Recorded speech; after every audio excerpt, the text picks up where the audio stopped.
This is the most hardcore forging technique in Forged in Fire, clay tempering with hot quenching. Forging a blade this way not only significantly boosts the blade's toughness, but also increases the edge's strength, delivering a smooth cutting experience for the judges. To showcase such a top-tier technique, the production team has gone to great lengths. They've not only invited 4 skilled bladesmiths, but also carefully prepared devilish mystery boxes. The contestants must draw lots to select their forging materials and techniques, and successfully forge a distinctive short blade within 3 hours. First up is Walter, who draws a metal can and a box of small steel balls. Faced with these small, scattered steel balls that are hard to forge, Walter decisively decides to showcase his canister Damascus skills to fuse the materials. Second is Joe, who draws a stack of pure Damascus billets. It seems this time, he'll get to display his stacked Damascus craftsmanship. Having similar luck to Joe, Theo also draws layered Damascus billets. To set himself apart from Joe, he plans to take on a higher difficulty by forging a Damascus billet with more layers. Last to draw is Eric, who gets high-carbon steel rods and Damascus billets. Clearly, the required technique is Sanmai lamination.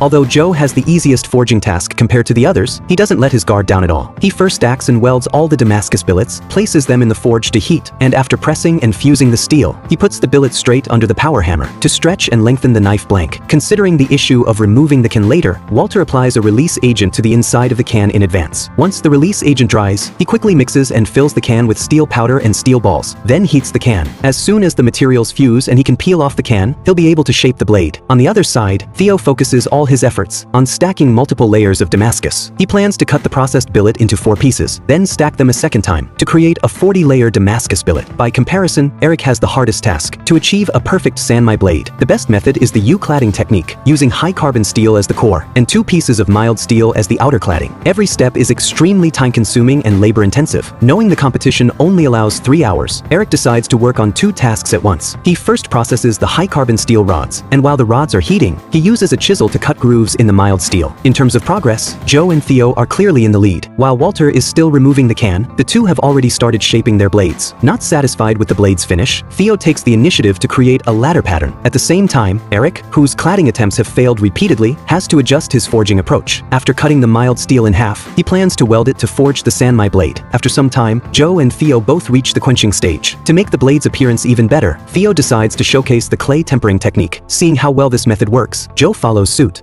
Walter and Eric complete their quenching one after another. Due to obvious flaws in the blade of Eric's Nepalese cookery, he is the first to regretfully leave the competition. The remaining 3 will compete in the second round. This time, they must not only attach handles to finish making the entire knife, but also face a strength test. Who will claim the final victory? Let's wait and see.